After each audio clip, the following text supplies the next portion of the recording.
ሄዳችሁ ድብን ያሉ ኦርቶዶክሶችን ጌታን ተቀበል ምናምን አትበሉ። ሼም ምናምን የለም እንዴ? ማን ነው ጌታ? ጥሩልኝ እስቲ። ምን ነው ድምጻችሁ ጠፋ? ኢየሱስ ነው አይደል? ኢየሱስ የለም እነሱ ጋር።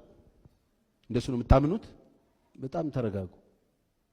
ወንጌል እንሰብካለን ብለው በጣም ብዙ ሰው እያበላሸ ነው። ምንድነው አሁን እሁድ የጀመርነው ትምህርት አለ። ተቀላቅሎ እንዴ መድኃኒዓለም ማን ነው?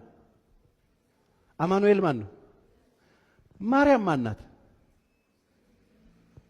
እና እኛ ጋር አለ እንዴ እሱ መድኃኒዓለም አማኑኤል ምናምን አለ እንዴ?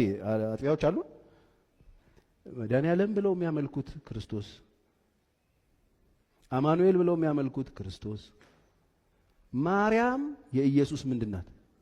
እሺ ማርያምን ይዘው ኢየሱስ የላቸውም ብላችሁ እንዴት ጠረጠራችሁ? የሌላቸው አይደሉም አላቸው። ስለዚህ ለነሱ ወንጌል ልናደርስ ስንፈልግ ጥንቃቄ ማድረግ አለብን።